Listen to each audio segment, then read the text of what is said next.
This is what's great about sports. This is what the greatest thing about sports is. You play to win the game. Hello? You play to win the game.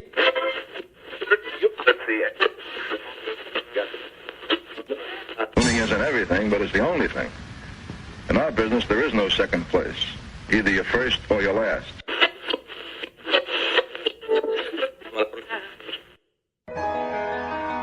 Ain't this what they've been waiting for?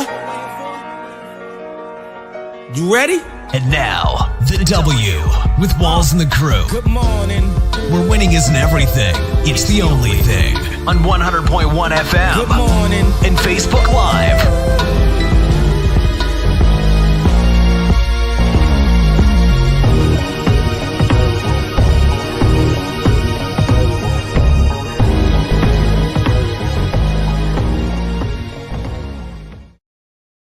Back like we never left, another Saturday morning with the W Show, Kansas City, talking sports and pop culture. If this is your first time checking us out, we appreciate you making us a part of your Saturday morning. Your kind of brisk spring hasn't sprung yet Saturday morning. Say brisk, it's freezing outside. It's freezing? Yes. It's brisk. The little breeze is happening. It's cold. A little breeze. It pushed me in the door. What do you mean, like a little breeze? Yeah, it's cold. Yeah, I'm just waiting on spring to sprung. We all are, I really want spring, girl. If you can hear me, fight back. Like old man winter has you in a chokehold. So spring is a girl? Right now. Mm-hmm. Yes. I didn't know that. Mm-hmm. So what's summer? Summer's a girl too. So winter is the man. Winter is the man. What's fall? Fall's a girl. Fall is a girl. So 3 girls is like, all right. Fall is like, I feel like fall is that sophisticated woman, that sophisticated auntie in your life. Oh, okay. The rich auntie, the auntie that everybody loves, Oh. And spring and summer, that's like the youthful time. So what about if you in like Florida and you don't have but summer? Well, they got. I'm trying to figure they out rich all auntie these all year analogies round. and metaphors, and just say it's just hoodie season part 2. It's just cold. What? It's Spring? gotta be the great auntie and all that. No, it's just weather is weather, and it's cold. Or what if you're in Alaska and you only got one? Old man winter all year round in a chokehold. You adapt, and somehow 30 degrees becomes summer duty. Oh my gosh! Oh, sir. Yeah. How was everyone's week? Awesome. Awesome. Yep. Did you do anything cool? What? You like awesome? I know. Expound. I'm breathing. Oh, okay. You're above the dirt, huh? Yeah. That's good enough. Man, shout out to C. Lenz though. We got the superstar amongst I know. Can I get an autograph, please? Dang. So C. Lenz, tell us how it went down. That's what we want to know. I was there. I took a picture. Who did you take a picture of? Like I took a picture of Patrick LaVon Mahomes. The second. Okay. I know that's right. Mm-hmm. He reposted it on socials. You know what I'm saying? I think we locked in now. Hey, you should get a shirt with that on there and have your name like right there, and then like circle it. You know how you kind of do the. Mike don't always have the best ideas, but that's one that you got to take right there. You know what though? It's like you leave and then the hate's still there. But I just want to say it is such an honor and a privilege to have had my photos taken by C. Lenz. C. Lenz. Look at that, dude. Listen, you need to brand your name, man. You better trademark that C. Lenz, man. Mm-hmm. You know what? I got you. I'm gonna take it. You gonna pay me. So it's funny you say that because friend of the show, C. Dot. This is about pre-COVID. He had said something about Chris Jones on Twitter, and Chris Jones like added him on back and responded. I don't remember what it was, but like it went on ESPN. It was national, like national news. And so what C. Dot did is he got the hoodie made with the tweet and the repost by Chris Jones, and he started selling them. Look, man. Look, Chris. If you need to take this to the entrepreneur level or whatever, like you sleeping on this. When I saw that, I was like, I know that big head dude. Man. like I know this dude. This is the dude that doesn't eat greens, man. All he eat is no chicken turkey. Nuggets. Yeah, chicken nuggets and Chinese food on From Thanksgiving. McDonald's. Was it Chinese food on McDonald's? What did you get? I mean, on Thanksgiving, what did you eat on Thanksgiving? Hated it. All right, we got a lot to talk about today, man. Shout out to C Lens though. We gotta get that shirt done though, man. I'm about to trademark your name, man. How much money you got? It's always that one person in the group that want to take the credit. Right. I ain't taking the credit. I'm just, hey, you listen. Like you didn't put in on this, man. Yeah. Hey, You wasn't there with me shooting in the gym. Hey, I was in the law office though. All right, a lot to talk about. So we're gonna talk Rashee Rice. Speaking of Chiefs, he won't be disciplined over ex-girlfriend's assault allegations. We'll also talk about Bill Self. It was not an April Fool's joke. Bill Self is returning to KU. Plus, we'll talk legendary women's basketball coach and coach of all coaches, Don Staley. She got into it with Geno Auriemma. Yeah. They got into a heated shouting match. We'll dive into that. Plus, in about 30 minutes, we'll have our sneakers of the week. Let's get to today's headlines. And now, here are the biggest sports headlines from this week. We bring them to you every Saturday morning on The W with Walls and the Crew on 100.1 FM and Facebook Live. All right, so the NFL had some breaking news yesterday afternoon. They said that they would not discipline Rashee Rice after former girlfriend posted images of bruises and wounds on social media earlier this year and alleged that they were caused by Kansas City Chiefs wide receiver Rashee Rice. So the league said in a statement, Rice has not engaged in a conduct that violates the personal conduct policy. So the Chiefs did not, of course, have a comment on the decision, but Rice's attorney, Sean Lindsay, said in a statement that Mr. Rice wants to thank the NFL for their thorough investigation and looks forward to the start of the 2026-27 NFL season. So if you guys have been under a rock and don't remember, the issue involving Rashee Rice came after girlfriend Dakota Jones alleged that in a lawsuit filed in February in Dallas County, Texas, that he had physically assaulted her multiple times, causing injuries that included bleeding and bruising. So the lawsuit said that Rice grabbed, choked, strangled, punched, thrown, scratched, hit, and headbutted Jones, in addition to hitting her with objects. So the lawsuit also said that Rice had thrown objects, punched walls, and broken furniture. And many of these incidents occurred when Jones, who has 2 children with Rice, was pregnant. I love it because, you know, as an avid Dynasty owner, I have a couple of shares of them, but I'm glad that this happened early. Obviously, because with the NFL draft coming up, you want to get some conclusion on some clarity on what you can do, you know, with your roster and setting your team up for next year. But also, this is better than what happened in the Tyreek Hill situation because his situation came while the draft was kind of, you know, progressing, and they drafted Mecole Hardman, and then after the legal proceedings, you know, came about, there was no findings. And then he was traded, and then he was left with Mecole Hardman and Tyreek Hill and his situation in Miami or whatever. So this what's going on with the draft is coming up. Now they can probably focus on defense, and they don't have to worry about the availability of Rashee Rice. Agreed. I feel like it's because the league could have waited until June or right before the season to say, hey, we didn't find anything and he'll be playing. But at that point, it'd be too late because as a general manager, I believe that you kind of like what you said, you got to plan for the what ifs. Yeah. Let's say he's already been, you know, suspended for 6 games. And you got to look at what happened last year.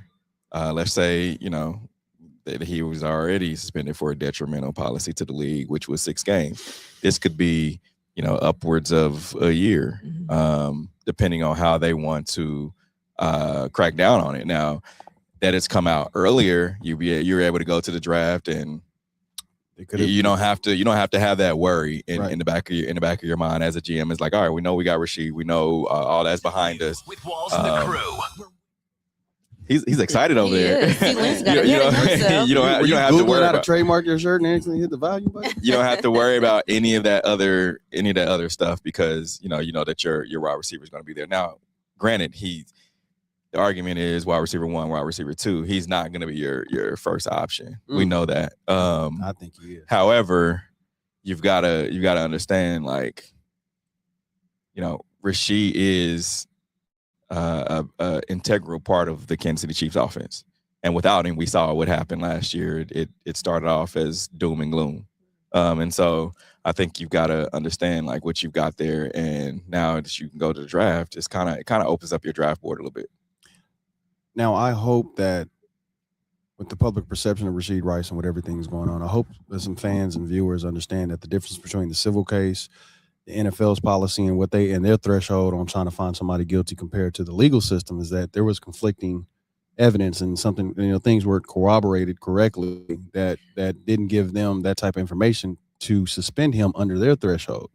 But he still has to go through the public scrutiny and that reputation, because even though he is found innocent through the NFL, he still has a contract that's about to expire, and teams do not they're going to use this against him in the negotiation process with his off-field shenanigans, his knee injury. Depends on how he plays this year. It does, but when you're trying to get maximum value and give less money, this will always come up, and I'm pretty sure that they know some things different. Or even the NFL knows more things than we know that they're going to use against him in the negotiation process with his agent to try to get him for $84 million for 4 years or so. I don't know. It just depends, because you got to remember this Chiefs team, they're more friendly than a traditional, I would say traditional type team, i.e. the Patriots, some like the Steelers or a team like that. I think this is a team where they listen to their star quarterback. And if Pat say we paying him, we paying him. So I just he's gotten a lot of guys paid, and he's gotten some guys drafted too. So I think with that being said, I just feel like it just all depends on how he plays this year. If he comes out and has a lump of coal all season, then of course. But I don't see that happening out with Rashee. I see him coming out and being able to ball and catch. Upwards of 60 balls this season. I think 100. Okay. Now with this ruling being introduced before the draft, you guys think they go defense now, or do they trade for Kyle Pitts, which has been some of the things that's been whispering among the league, or do they go all defense? They go edge rusher, they go corner then edge rusher, or they go nickel?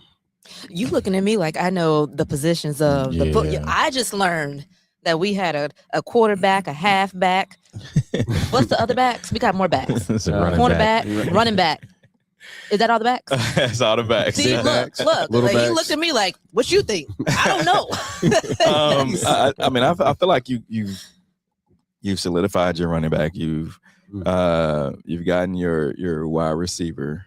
But you still, I think the first round you can go either way, to be honest. I mean, it depends on what you feel like is the most. If I'm Brett Veach, it's what do I feel like is the most pressing need. You've got a couple guys on defense that you've solidified over this course of this offseason with free agency, and it's like, all right, can those guys get us through, or do we need to go young? Do we need to go get a younger guy at that position? And I feel like the first pick is going to be somebody on the defense. And I think that the second pick in the first round will possibly be either traded for a couple of second round picks. That's going to be tough. Or you're going to go with somebody who, because when you think about all these later round, first round picks that the Chiefs have had, couple of them panned out, couple of them didn't. Yeah. So you think about that what is it, 29th pick? Yeah, and this draft I think a lot of teams are having problems. A lot of teams are wanting to trade out of the first round pick and trying to get some stock into the 2027 draft because it's a little bit more. It's a deeper draft, but I think teams will have more of a problem trading out of the first round rather than getting in. So I don't know what they do with that 29th pick. I just hope that this is a wake-up call for Rashee. Mm-hmm. To be mindful of who you surround yourself with. Because this is also the second time, because my heart aches for the women who do have real domestic violence cases, Mm-hmm. but this is now the second time within the Chiefs franchise where a woman has claimed DV Mm-hmm. and it has turned out not to be true. Right.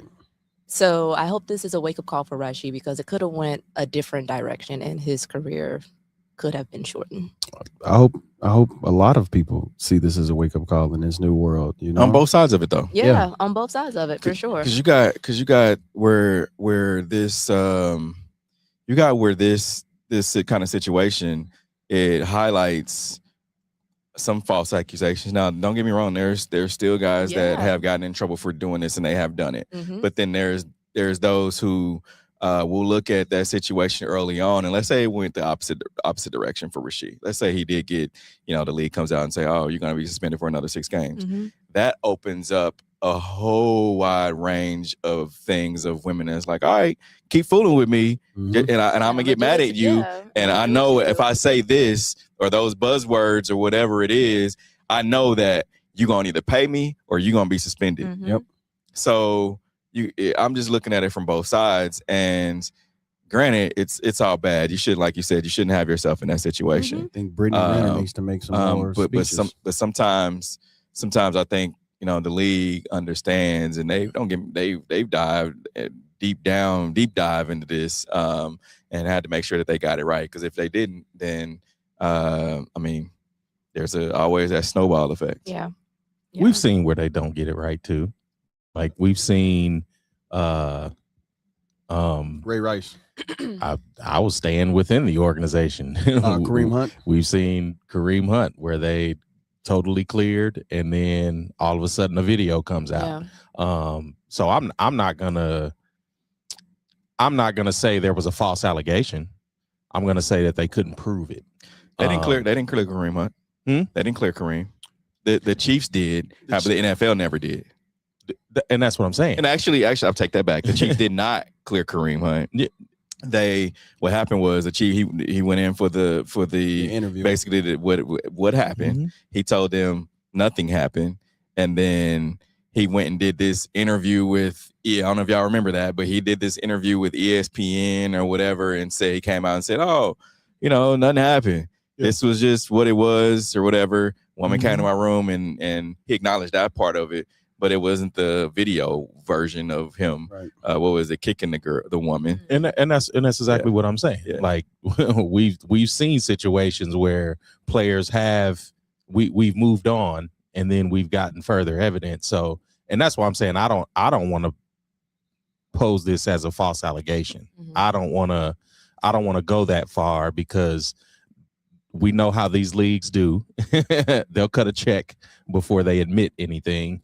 And so I don't want to say anybody's guilty in this. But it is an unfortunate situation, because if he did do anything to her and there was no video, how do you prove what happened? And I think that's the situation we've seen with several cases. Not even just in the NFL.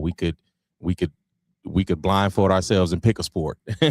But for the Chiefs' sake, for the organization's sake, I'm glad that they're able to move on past this, so they can start getting to the draft, because yes, they need offensive linemen, they need defensive linemen, they need linebackers.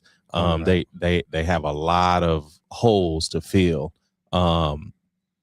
But also, to Mike's point, yes, this could be detrimental to his further contract negotiations, because if you are the Chiefs, do you award a guy with 2 instances of violence that hangs up above him? Do you want to award him a further contract? Like, was 4 years enough? Mm-hmm. Or do you want to give him 8 years in the organization and give him another chance to mess up again? Yeah. We've seen talent overshadows all that. It does, but also soft tissue injuries. I'm huge on players who have soft tissue injuries. He's not a fast guy. He's not really getting super separation like Tyreek Hill or Mecole Hardman or whatever, or even Xavier Worthy. So there's a deterioration point, and so you have to map it out. Is the compensation going to be worth the headaches and some of the injury history or whatnot? But he didn't have an injury history. He got hurt.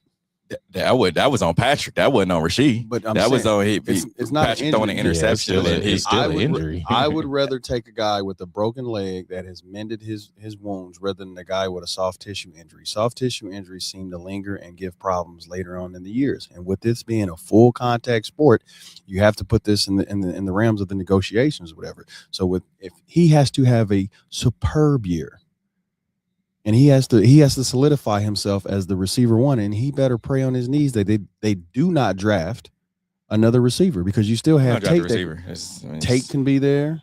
There's a couple guys that can be there that can get drafted. Here's the thing on that too, real quick before we move on. If he has, let's just say, a season that he had in was his 2020 rookie year 3. Let's say he has a season that he had in 2023 or rookie season or whatever. I feel like that's going to warrant a top pay wide receiver deal that he's going to get. It don't matter what you've done in the past. We've seen guys get paid. Oh yeah. All talent overshadows, and it sucks that it's this way, but talent overshadows any of that. So he's getting JSN money. He's going to get $36 million a year. Not quite that money. Okay, so not he's quite that top money, 5. but he'll be in the top. He'll be in the JSN, top. Puka, AJ Brown, Malik Neighbors will be up for a contract. His numbers have to be in line with what they because if his numbers are in line with that, then he can argue like, hey, you got to pay me those numbers. So where's JSN? JSN's at 30. He's about to get a new deal. JSN's got a new deal. Yeah, he just signed a new deal like 2 weeks ago. I didn't see that one. So he's got like 35. I think on the C-Lens is looking up his trademark. Seeing if we can check. I think it's about upwards of 30 million. So you're giving Rashee Rice 34? No, he's whatever his numbers align with is what he's going to 40. get. He's got, I figured it was upper. So JSN's got 42 a year. He's got to put up JSN numbers. But you know I don't think that's happening. But you know how the market goes. It's not about the numbers. It's about, okay, this is the threshold. It's now 42. So next year that receiver's probably going to get 43. My whole thing and what I'm saying is he's got to be able to talent overshadows all that. We talked about before the show started. We home opener or no, it wasn't home opener today. Wednesday, young guy from Kansas City with the Royals. He Carter Jensen overslept. Right. Manager Q of the Royals came out and said there was a question asked in the postgame press conference of why he didn't start. Right. He was supposed to start for Salvador Perez. He said, well, he overslept. Nobody asked a follow-up question, so I asked my follow-up question to Q. I was like, hey, Q, you know about the young guys in the league, in all sports, they do like things. They can, have mistakes. What was your message to him? He's like, Carter will tell you before I even had to tell you. He was hurt about it. Like, This isn't him. This isn't. However, if Bobby Witt Jr. overslept, you think he's not starting? I think he is. Oh, he was coming out there. So my point, talent overshadows any of that. But he also said that he's human and everybody's human and they make mistakes. Yeah. Right. I remember that. And so, talent does. But Carter Jensen, his sub, like I said earlier, I believe he struck out with some runners on base and it kind of cost the game. So let's see how that goes next time when he oversleeps. He ain't gonna oversleep again. how many alarm clocks y'all got? I have a lot. My alarm clock started at 5:00 in the morning. Mine too. I may not get up till 6:45. Because it makes it helps your mind understand like, oh, it's almost time. Yeah. But my problem is I lay in the bed and I think about my day. You think about your day? And then I end up falling back to sleep. And then I ain't doing no thinking during that time. That last alarm. Listen, I try to pray. I try to think about what I'm going to wear. Think about what's happening on the show on that day. Quick question. Which one takes longer, the prayer or what you going to wear? Listen, me and Jesus are locked in. I be chatting with him, okay? Yeah. Like, I don't need an alarm clock. I mean, you just kind of, on certain, most situations now, my brain is kind of programmed to where, like, hey, we got to wake up at 6 and boom. On the weekends, I somehow wake up at 6. I don't need an alarm clock for the weekends for some reason. That's called conditioning. That's funny. An announcement that had happened on April 1st, I can guarantee is not an April Fool's joke, y'all. Bill Self is set to return as Kansas Jayhawks head basketball coach. So Kansas men's basketball coach Bill Self is set to return to the sideline for 2026-27 season. He announced on Wednesday. So Bill Self said in a statement that he remains focused and committed to Kansas competing for a national championship. So His announcements comes more than a week after Coach Self said he discussed his coaching future with his family after dealing with multiple health-related issues in recent years. So, of course, you guys remember last summer, Bill Self had to get a couple of stents put in his heart. So he missed some time last year. He also, due to health related issues, missed a game this year. So Bill Self, you guys excited about him coming back? Should we be? Like, is Bill Self still is KU still a part of like this blue blood? Oh yeah, most definitely. Okay, most definitely. They're still a team to be reckoned with. They still had the number one player in the country, even though they didn't play up to the standards and get into the Elite Eight or the Final Four. But it's not a question if Bill Self heart is into it. It's a matter of fact if his heart is into it, because this can be a problem that, this is a high stressful job, and you're dealing with kids that, as we should probably talk about later, that has, bukus of leverage and, what they can do and what they can't do and how much money they get. And you're seeing a lot of these old school coaches who are leaving the game because of these rules and regulations. But I mean, he's still a young man. He's only 65. He's not an old guy, but to have, several stints put in and being a high pressure job that has high pressure expectations or whatever. I hope that his family and his doctors and the people in his circle gave him the right information to continue on for a healthy career, because, he is an awesome coach, but you don't want to see a situation like what happened in Loyola Marymount, to where the guy passed out, passed away on the court, So, I mean, no one is privy to that type of, situation. So I saw a conspiracy out there. Allegedly, I think Kansas City is a destination for next year's NCAA tournament. So they were like, how would that be if Bill Self, his last hoorah, his last hoorah, he wins one of the championships here in Kansas City. On the Missouri side. Hey. I just think Bill Self is it's like a player, man. If you're not coaching, what are you doing?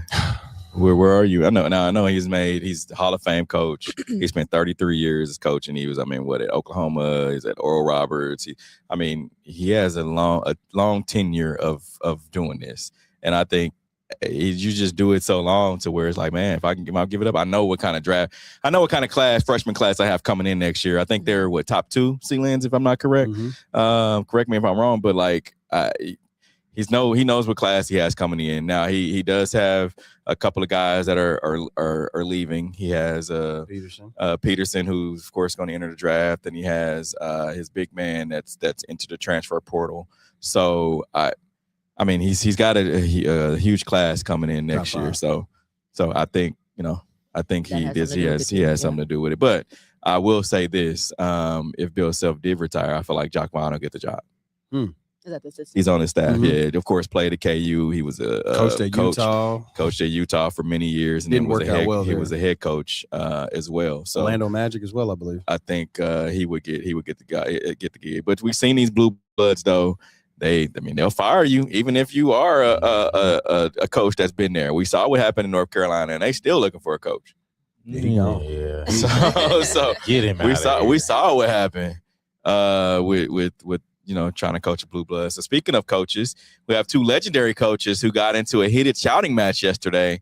Last night's women's March Madness game between UConn and South Carolina saw tempers boiled as 2 of the game's most legendary coaches got into an engaged, heated sideline conversation. So UConn's Geno Auriemma and South Carolina's Dawn Staley were seen shouting aggressively at each other in the closing moments of yesterday's game. So Auriemma approached Dawn Staley, and exchange began to speak aggressively before the conversation evolved into a shouting match. So let's hear what Coach Dawn Staley had to say post-game. Regulation saw Geno with some words for Dawn. And obviously it escalated from there. And Holly is with Dawn Staley right now. Well, Coach, something happened there at the end of the game. What went wrong on the sideline right now? I have no idea. But I'm going to let you know this. I'm of integrity. So if I did something wrong to Geno, I had no idea what I did. I guess he thought I didn't shake his hand at the beginning of the game. I didn't know. I went down there pregame, shook everybody on his staff's hand. I don't know what he came with after the game, but hey, sometimes things get heated. We move on. Okay, let's get to your team because. Let's hear what Coach Auriemma had to say in his post-game press conference. For 41 years, I've been coaching and I've been, 25 Final Fours. And the protocol is before the game, you meet at half court. Anybody ever see that before? Two coaches meet at half court and they shake hands. Correct? You ever see it? They announce it on the loudspeaker. And I waited there for like 3 minutes.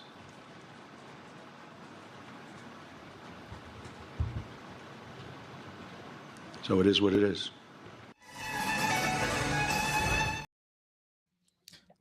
First of all, thank you. They showed. He said a couple of things during the game. I think he was with Holly during third quarter, and they asked, about the foul calls and his player's jersey getting ripped. They showed that she ripped her own jersey, and they also showed that Don did, in fact, shake his hand pregame. So I think this is kind of a smokescreen that he is using to because they got smacked. Sore loser. I mean, yeah, that's basically Outplayed. what it is. Yep. Outplayed. Because, I mean, South Carolina got beat real bad in the championship last year. Mm-hmm. And they didn't go out that way. Mm-hmm. Like she said, she is a woman of integrity. And I feel like if he really had to have said something else that she isn't telling us for her to react that way. Because did you hear what she said? Can we say this word? Can we say the A word on the radio? I think it's FAA approved, right? Is it? Just the A word? Continue like butt? I mean, the opposite of butt? Yeah. You could say that. Yeah. She said, I'm going to whoop you. I can whoop your ass. Thank you for the other thing that I read his lips is like, you didn't, when I was like, you didn't shake my hand pregame or whatever. She's like, what are you talking about? I ain't like that. I ain't like you just read the whole exchange. But my thing was, why are you hanging on to this after the game? Exactly. He hung on it real. And furthermore, if I'm playing you before the game, I don't want to shake your hand. We about to go to battle. After the game, we cool. But in these lines, like, it is what it is. Like, we at each other's throat. But didn't video show that she shook his hand? It did. She did. She did. But also, it showed like last year when UConn beat South Carolina. He didn't. He was all dancy going in for a hug. And she was laughing with him, even though South Carolina lost and still hugged him. I think he's being a sore loser. Exactly. And, they also do the interview from like third quarter to fourth quarter, like transitioning. And he was cussing and everything. Yeah, he was like, she's over there saying all types of words to the referees. I didn't know we could say that. And he was like, and they're beating us up. Listen. Call something. But I just think he was upset. His team was, getting whooped. Yeah, exactly. I just want more coaches like Coach Hurley. Oh no.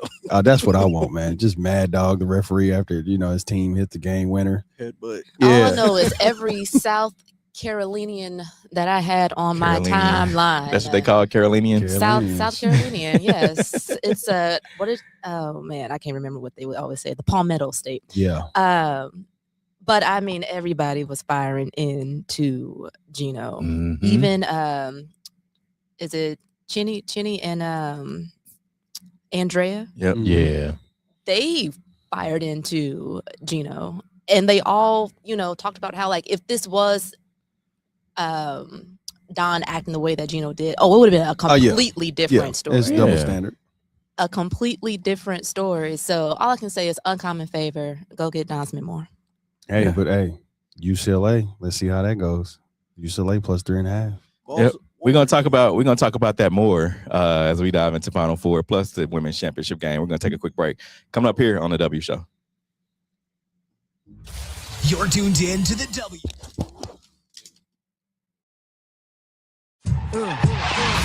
You're tuned in to the W with Walls and the Crew, where winning isn't everything. It's the only thing. On 100.1 FM and Facebook Live.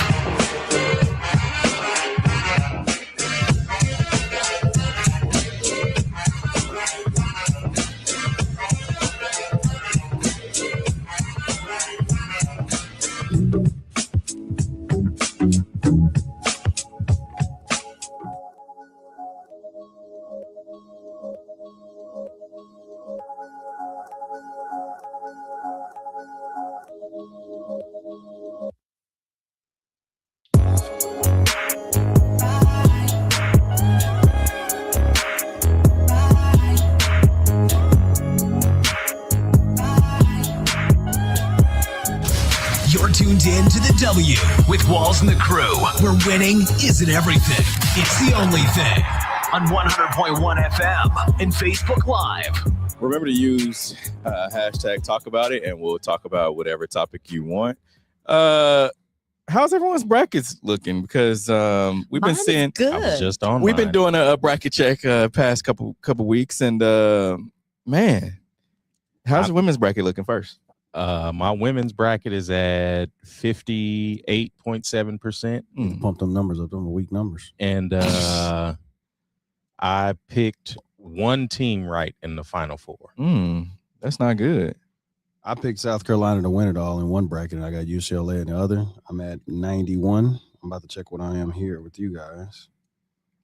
I'm checking mine now. I did one with my family, and a lot of them chose Duke.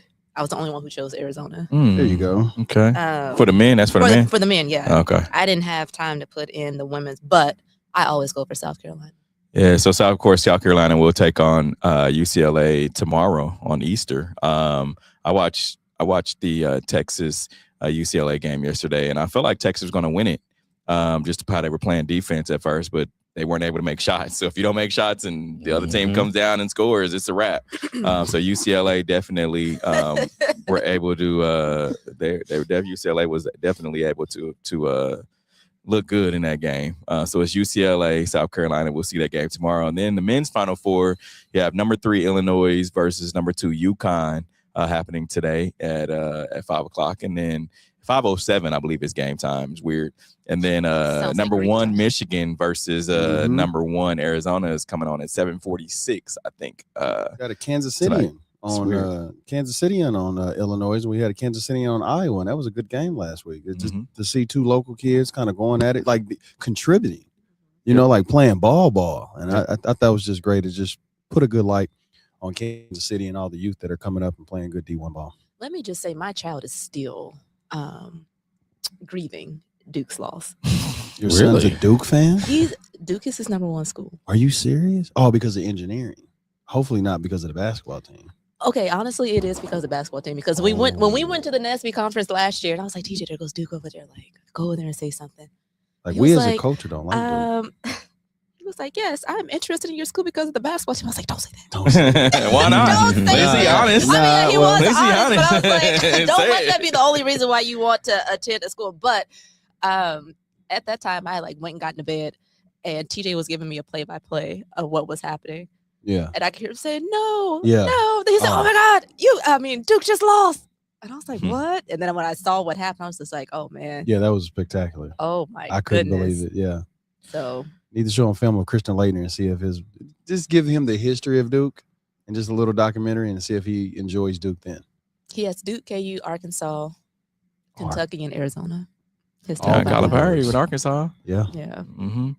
All right. NBA player Jaden Ivey claims he was cut for preaching the gospel and claims Bulls' reason for release is a lie. So former Chicago Bulls player Jaden Ivey maintained that the conduct he showed in going against the NBA's Pride Month and the anti-LGBTQ beliefs was not detrimental to the team. So Jaden Ivey posted a rant on social media calling the NBA's Pride Month unrighteousness. Chicago said Ivey committed conduct detrimental to the team.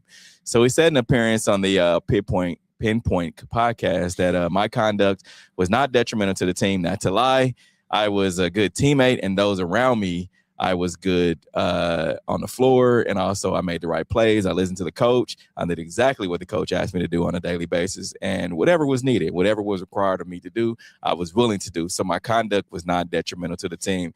He said it's strictly because I spoke the truth of the word of God and preaching the gospel. That's why it was detrimental to the team. I witnessed to so many on my team and the truth and those things. He said, everyone has their beliefs. Everyone believes in something. If someone can speak and curse and speak about righteousness, about whatever it may be, then I can speak the truth. And that's because my God says, speak the truth to the lost and those who don't know Jesus and those who are not born again. One thing that I saw from this is he just went kind of back and forth on a bunch of different things, and his wife came out I believe it was yesterday, because Jaden had some things to say about it. He's like, people in my own house don't believe in, aren't believing in me and some of the things that I have to say. And his wife came out and said, that is a lie. We were on the phone right before he made this, right before he went on social media and did all the posts and all that stuff. His wife said, I've had this man's back since we were in college, since day one. I still have his back. Like, so I'm not sure where all this is coming from. It's like, we have 3 kids together, great father, but I don't know where all this is coming from. And a lot of people are going at her on social media saying, you're this, you're that, because you don't have his back and all that stuff. So, I mean, he wasn't righteous when he was beating her up. You said it. I was going to say it. I mean, so that kind of like cancels out everything he said that happened. That's conduct detrimental to the team. Yeah, I'm glad Kim and wasn't said it it. you, Steve, that said like people didn't even realize what he said about the LGBTQ community until he had came out and said it. And everyone, even when the team dismissed him, released him, nobody knew until he went on this rant. It was like, hey, they released me because XYZ, and started going in and did like this whole what was it, like 10-hour something on social like media. 7 hours. Yeah, it was crazy. That's a long time. But they also talked about him, when he was going through, he said on the same podcast, when he was going through injury and things like that, he thought about, committing suicide about 3 or 4 times. The pain oxycodone medication that he was taking did some things to his mind and all that kind of stuff. So I don't know like where this is coming from. I know, but he still got paid $10 million when they released him. Exactly. You know what this sounds like? Before you even mentioned the pain meds and the suicide, the first thing I was going to say, just by hearing what he's saying and just the contradiction between him and his wife, this sounds like a manic situation. It's psychosis. Yeah. This sounds like before I didn't even have to hear you say, I didn't even read this. This sounds like a manic situation right here. This sounds like a bipolar manic situation right here. And that he's going through an episode and somebody recognized it in the league and he got dismissed. So hopefully he gets help. I feel like instead of dismissing him, they should have done something to get him. He's got some kind of help. He's got $10 million. He's got $10 million. Yeah. That's what they said. You got $10 million. Go pay for a doctor. Well, I mean that's a scapegoat to me. That's a scapegoat Give from him the $10 million. because they've got some resources, and why does he have to spend his own money if he's on your team? Because we pay you to play. He was still a first round draft pick. I believe he was pick. He was number 5. And he wasn't that just a few weeks ago. Do we know if the team tried to? We don't. They haven't come out and said anything. They just they just came out and said it was conduct detrimental to the league, and you gone. So it's like where does your I don't know. Yeah. Where does it lie? Is it lie with him? But and again, I feel like if they're going to take a stance and say, all right, we're going to get him some help, XYZ, then you're going to have the LGBTQ community that's going to come out. You're going to come out here and allow him to say this, and so they're fighting 2 battles really, and they feel like the LGBT community is the one that they did not want to fight. I don't think that. I think this though, because this goes to your point where you say talent prevails, right? If Bobby Witt was to call in or becomes sick or late or whatever, he would still play. This is a business, right? We pay you money for a level of production. His level of production wasn't equaling the amount of problems. But he was injured too. The amount of problems, injuries included. Because listen, I don't pay you to be injured. I pay you to play, right? And so he was not playing to a level of the money and the headaches and the injuries and whatever kind of nonsense or no nonsense or whatever that he wasn't contributing. So what we do is we get rid of you. Has any of his teammates came out and said anything about this? No.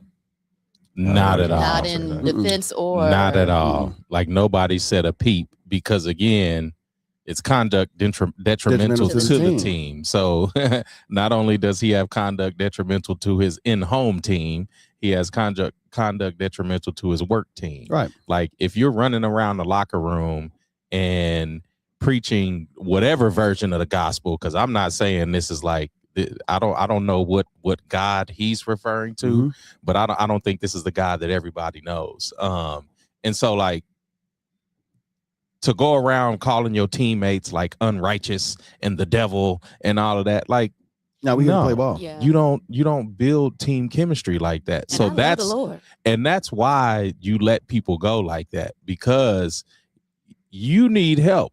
Mm-hmm. And spending our resources on top of buying out your contract is not that.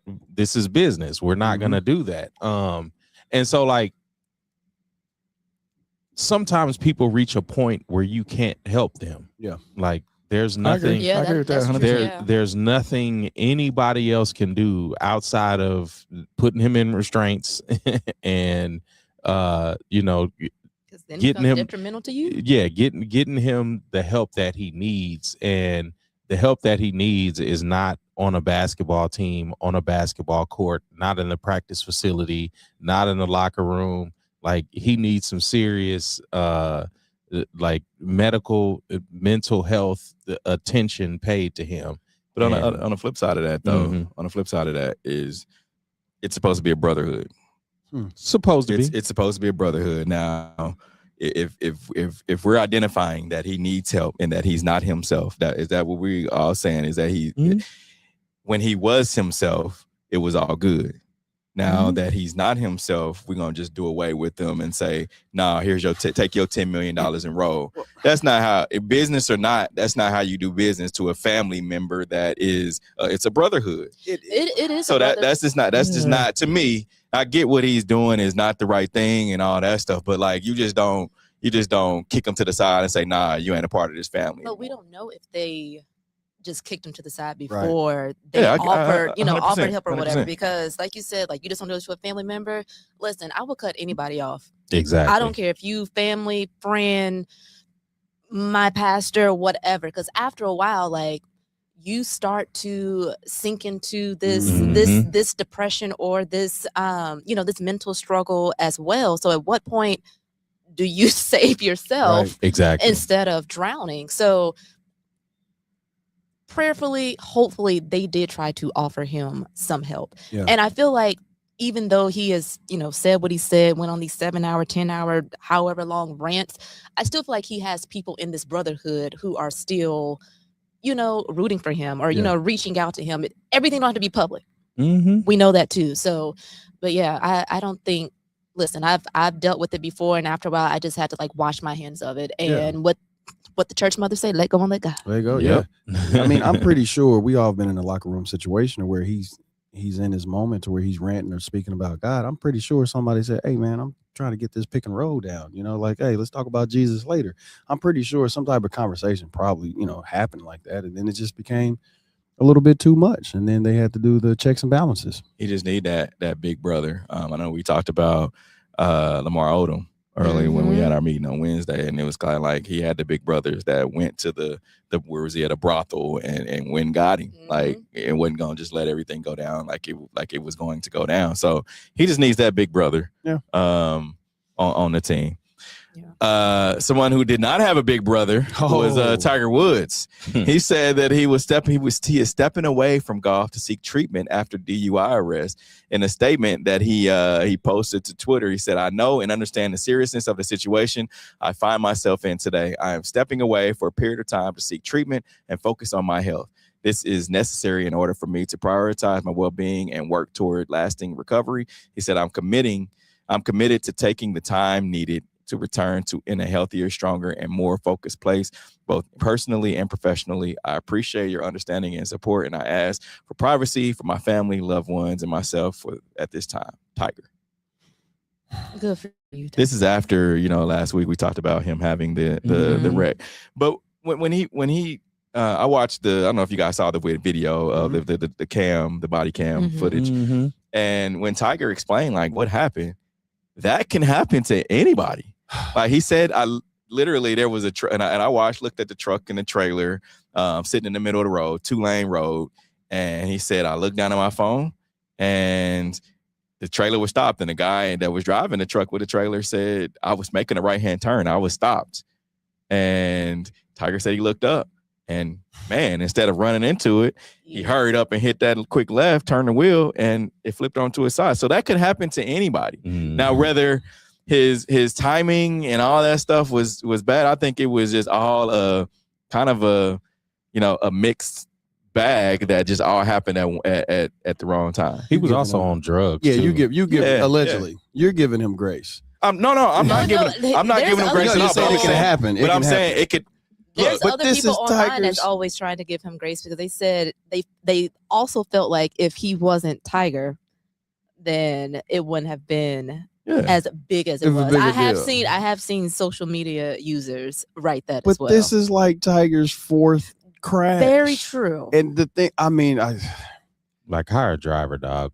Nah, listen, I can make some jokes because we know culturally what Tiger Woods is or whatever. But on the serious note, though, I think that his back injuries and his golf injuries is really taking a toll on him. And we've seen this happen. I think I was listening to Bomani Jones, and Michael Jackson was taking morphine because of the pain. And Prince, got addicted to it, which is, I think his 10, 12 year anniversary of his death is coming up here in April or whatever. You know, he was taken because of the pain hip or whatever, and he OD'd or he had fentanyl on it. People who tell you that have back pain, it's excruciating. You know, it's really, it takes a toll 100%. On you, you know, to where you're just taking these pain pills just to function. And yes, he should hire a driver, but then there's a self of yourself that you want to be able to drive and go wherever you want, no matter who you are and how big you are. And Puka's going to rehab. I hope that he gets some help and finds different, avenues of medication to help treat himself, because on top of several car accidents that he had, there said Tiger needs a driver, pun intended. Like, hire a driver, dog. Like, please he hire does a driver. have the money to do it. Yeah. All right, we're going to take another quick break. Coming up, we'll dive into our Hater 11 segment. This is the W Show. We'll be right back. You're tuned in to the W with Walls and the Crew, where winning isn't everything. It's the only thing. On 100.1 FM and Facebook Live.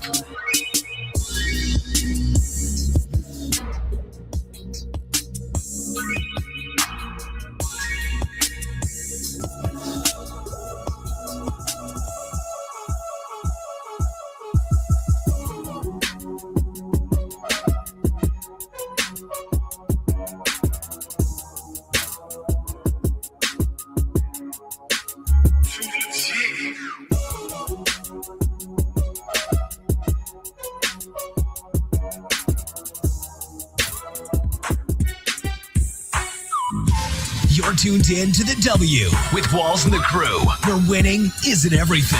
It's the only thing. On 100.1 FM and Facebook Live. See, Liz, what you know about Boosie? Okay. got his name on the map and he over here boosting it up. Hey, this is what Don said to Geno. Oh, this is what that new money do, don't you? Don't you see, Liz? All right, we got to talk about it today. Remember, if you use hashtag talk about it, we'll talk about whatever topic you want. This week's talk about it comes from Cliffs on X. He said wants us to talk about two things, both involving candy. So first is Hershey announced they will shift some Reese's products back to classic recipes. So I looked at the story, and it's talked about nearly 2 months after grandson of H.B. Reese accused Hershey of quietly changing the formula of various Reese's products, and the company announced it would bring back a small portion of the brand's candies back with their classic milk and dark chocolate recipes. So the Hershey company confirmed the change during its 2026 Investor Day event on March 31st, and in a statement to USA Today on April 2nd. So Stacy Taffet, Chief Growth Officer for Hershey, said at the March 31st event that the company is enhancing its Kit Kat recipe to give customers a creamier chocolate and transitioning our sweets portfolio to colors from natural sources and ensuring that all Hershey's and Reese's offerings are consistent with the brand's classic milk and dark chocolate recipes. So in a statement to USA Today, the company said that these changes should go into effect in 2027. So this move comes after Brad Reese, grandson of Reese's Candy founder H.B. Reese, penned an open letter to Hershey's on LinkedIn post on February 14th, in which he said his grandfather created the brand using real milk chocolate and peanut butter, something he alleges that the chocolate company changed sometime after buying the Reese's brand in the 1960s. So Reese's brand identity are being written not by storytellers, but by formulation decisions that replaces milk chocolate with compound coatings and peanut butter with the peanut butter style creams. Reese wrote in a LinkedIn post. Bump that. So he called him out. Isn't it at one point Reese's and Hershey's were competitors, right? Yeah, they were. And one bought the other. Yeah. Yes. Okay. That's what I thought. Well, they said back in the 1960s. I was about to say, listen, I love me a Hershey. I love me a Reese's. I ain't know that it was a difference in So the grandson said that on February 14th, he bought some chocolate or whatever for Valentine's Day. And he said he ate one. And he was like, wait a minute. And ate another one. He's like, no. He said he spit it out. And that's when he got his Twitter fingers on LinkedIn and was like, nah, this can't happen. Bump that. I went to a quick trip the other day to get my daughter some Reese's. $3.72 for 4 of them. It's like 93 cents per Reese, man. So while you changing recipes, change the price. Change the price. You spit it out because you ran out of money. So the second portion of the question is he wants us to give our favorite candy. Of like there? No, just in general. Okay, well, I'll say I love chocolate. Okay. I love me some chocolate, and I love Hershey's. I've always loved Hershey's. When Mom would take me to, y'all remember IGA? IGA, yeah. Out south, you out south, baby. I am an out south baby. I am. But I will always get the mega one. It was like thicker, and I'll put it in the refrigerator. Oh, it is. So Hershey's was my thing. Milk or cold water that you eat it with? Neither. Milk or cold water? What kind of question is that? Nah, listen. What's your favorite candy, man? Skittles. Taste the rainbow. Oh, okay. Cute. I'm gonna go with Twizzlers today. Okay. Twizzlers today, so it can change tomorrow. Always. Good, it could be Snickers next week. I'm a gummy guy, so I like the gummy savers, the gummy Jolly Ranchers, anything like the gummy Jolly Ranchers Fire. are amazing. Yep. Mm-hmm. Amazing. Gummy lifesavers though. Whew. Heat. See, Lens? Gummy lifesavers. Yeah, there we go. There it is. Surprised he didn't say, paydays or something like that. All right, let's get to our Hater or Love It segment. It's that time for Love It or Hate It. Hate it. If we love it, we talk about it. If we hate it, we move on. All right, so up first for our sneakers of the week, we have the Virgil Air Jordan 1 collab, the Alaskas. Y'all feeling those? I like the icy whites. Yeah. All right, how about the Melita Nike Vomero Premium Total Orange? These are fire. I like the thick sole on those. Those are. I feel like Dawn had something on like that last night. Mm-hmm. She did. All right, what about the Eric Manuel Chuck collab? I haven't had a nice pair of Chucks in a while. These are fire. The jean, Chucks always make my feet look longer, and they're already big. So I've never been a Chucks fan. I don't like Chucks. You gotta know how to wear them. You must lace your Chucks too tight. No. Like, banana boat. Y'all remember La Cienega off the Proud Family? When she got the pool? Yeah, that's what your feet are. You got some paddles. How about the Nike Air Diamond Turf 2, the Royal? So if you guys don't remember, these is when they make these collab about when Deion was drafted by the Royals. Deion's shoes. That's right. That's right. Yep. Yeah, those are cool. Yeah, this is one of your better sneaker of the weeks, man. Like the other couple times, I looked at it last week when I was gone. I was like, trash. I just pick what comes out. Yeah, but you be liking them though. That's the difference, though. Well, Q will tell you he likes some ones that he's gone back and said because he's seen them on feet. They change his perception. But you be liking them just off. You just gotta be a forward thinker and understand like this is what this is gonna look like with this. This is gonna look like on the courts. But you don't do that. You just look at it what it is on the picture. Nah, I just know trash is trash. I don't need to look at it in different aspects. All right, Uber is swinging into spring with Uber Golf. Hate it or love it? Hate it. Uber So starting this week, riders will see Uber Golf roll out on their Uber app. The ultimate ways to get the to and from the course. So Uber Golf includes an option to reserve a ride for up to 4 players with their club. So rides can be reserved up to 90 days in advance. So their mission is so you can lock in those tee times and focus more on your backswing and less of how you're gonna get there. Whoa. Book ahead. So they basically are marketing off of Tiger. Gotcha. Okay. Dang, there you go. Yeah. Hire a driver. Well, hold on. This is like they're not picking me up in a go-kart. They're picking me up in a car to take me to the golf course, but I can book it 90 days in advance. There it is. I should be able to book every ride 90 days in advance then. Nope. Why not? I don't know. I mean, that ain't what they want you to do. Okay. Uber said, let's have a marketing meeting real quick. What can we do? Dumb. All right, busy sports day in Kansas City. You got the Royals at 1:10. You got Casey Kern at 3, and you got the Royals another doubleheader today at 6:45. Choose a game. Go out there, have some fun. Happy Easter, y'all. We appreciate you guys hanging out with us on this nice Saturday. Get out, enjoy, have some fun, spend some time with your family. Until next week, we are out of here. He is risen. The views and opinions expressed of the W Radio Show by the host, co-host, guests, and call-in listeners are solely the opinions and responsibility of the original source who expressed them. They do not represent the opinions of the W Show, 100.1 FM, One Kansas City Radio, Sideline Sports Talk, Team Wall Street Foundation, or affiliates.